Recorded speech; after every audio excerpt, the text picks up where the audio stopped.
লেখিকা এবং অবশ্যই পলিটিশিয়ান স্মৃতি ইরানির এই লাল সালাম গ্রন্থটির আজকে রিভিউ করব। এটা মূলত 2010 সালের দান্তেওয়াড়া যে হামলাটি হয়েছিল, মাওবাদী হামলা, নকশাল হামলা, সেই হামলার উপর ভিত্তি করে লেখা। এখানে স্মৃতি ইরানির একটা সই আছে। আমি অবশ্যই সেই সইটা সংগ্রহ করিনি।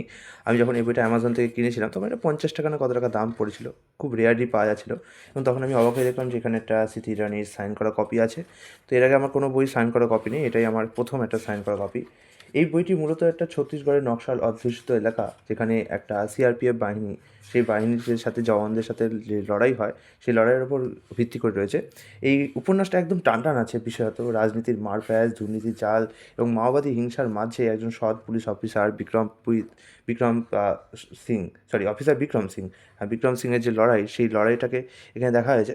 আর এখানে কিছু মান্থলি স্পেন্ডিং দেখা যায়, এগুলো কিন্তু উপন্যাসেরই বিষয়বস্তু। ওকে, তো এখানে আপনারা মূলত কী পাবেন কাহিনীতে সেটা আমি বলে দিচ্ছি।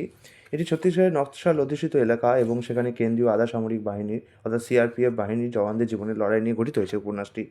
রাজনীতির মারপ্যাচ, দুর্নীতির চাল এবং মাওবাদী হিংসার সাথে কীভাবে একজন পুলিশ অফিসার লড়াই করে আসে এবং জিতে যায়, সেটাই কিন্তু এই কাহিনীর উপজীব্য।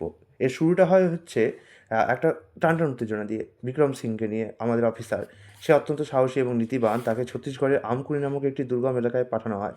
এই এলাকাটি মাওবাদী নকশালদের শক্ত ঘাঁটি হিসাবে পরিচিত। বিক্রম সেখানে গিয়ে দেখেন যে পরিস্থিতিটা যতটা বাইরে থেকে দেখা যায় তার চেয়ে অনেক বেশি জটিল। এলাকার সাধারণ মানুষ ভয়ের মধ্যে বাস করে। একদিকে সশস্ত্র মাওবাদী, অন্যদিকে একদল প্রভাবশালী মানুষ যারা নিজেদের আখের গোছাতে মাওবাদীদের ব্যবহার করছে। বিক্রমের বন্ধু এবং সহকর্মী জওয়ানদের উপর একটি বড়সড় আক্রমণ গল্পের মোড়কে ঘুরিয়ে দেয়। তারপরে এই কাহিনীটি কীভাবে চলে শুরু করি। বিক্রম এবং তার সহকর্মী রহস্যজনক মৃত্যুর তদন্ত শুরু করেন। তিনি বুঝতে পারেন এই মৃত্যুর পেছনে শুধু মাওবাদীরা নয়, বরং ভেতরকার কোনো বিশ্বাসঘাতক বা সিস্টেমের বড় কোনো মাথা জড়িত রয়েছে। বইয়ের মাঝামাঝি অংশে বেশ কিছু রুদ্ধশ্বাস অ্যাকশন দৃশ্য রয়েছে। এছাড়াও জঙ্গল যুদ্ধের বর্ণনা এবং আইইডি বিস্ফোরণের ভয় এবং প্রতিটি পদক্ষেপে মৃত্যুর হাতছানি খুব সুন্দরভাবে উপন্যাসে ফুটিয়ে তোলা হয়েছে। যত তদন্ত এগোতে থাকে, বিক্রম জানতে পারেন যে স্থানীয় প্রভাবশালী ব্যক্তিরা এবং কিছু অসাধু অফিসার মিলে একটি বড় সিন্ডিকেট চালাচ্ছে। তারা মাওবাদীদের সাথে আপোষ করে খনিজ সম্পদ ও সরকারি টাকা লুট করছে। এরপরে দ্য ক্লাইম্যাক্সটা আসে।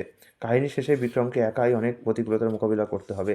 সত্য সামনে আনার জন্য তাকে শুধু বন্দুকের সঙ্গে লড়াই নয়, বরং রাজনৈতিক চাপের বিরুদ্ধেও লড়াই করতে হয়েছে।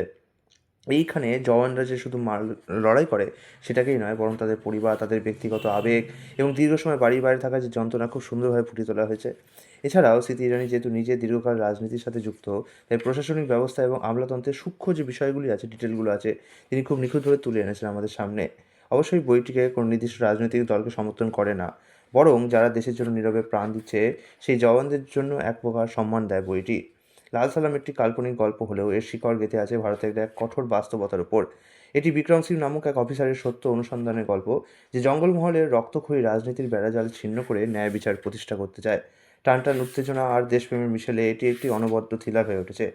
অবশ্যই এই বইটি একটি মাস্ট রিড বই। জানি না এখন পাওয়া যাচ্ছে কি না, এবং পাওয়া গেলে এটাকে কোনো রাজনৈতিক বই হিসাবে দেখবেন না যে স্মৃতি ইরানি যেহেতু বিজেপি করে তাই এটা বিজেপির প্রোপাগান্ডা বই, না, সেরকম কোনো বিষয় নেই। বরঞ্চ বললাম যে দেশপ্রেম এবং জওয়ানদের ওপর লেখা একটা ভালো বই।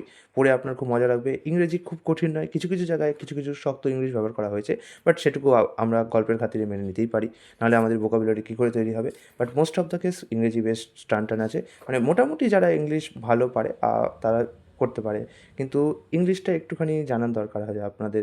এমন নয়, যেমন আমার পড়তে খুব অসুবিধা হয়নি, আমি বুঝতে পেরেছি। দু একটা নতুন শব্দ পেয়েছি যেগুলো আমি একটু ঘেঁটছি, বাট মোস্ট অফ দ্য কেসেসে আমার কোনো অসুবিধা হয়নি। তো একটুখানি পড়ে দেখবেন কেনার আগে যে কেমন হয়, আর আমাজনে তো ফেরত দেওয়ার ব্যাপারই আছে। তবে হ্যাঁ, গল্পের কাহিনী কিন্তু খুব ভালো, উপজীব্য। একটু অন্যরকম স্বাদ পেলাম, বিভিন্নতার একটু স্বাদ পেলাম, নতুন রকম স্বাদ পেলাম। তাই জন্য ভাবলাম যে বইটা আপনাদের সাথে শেয়ার করে নেব।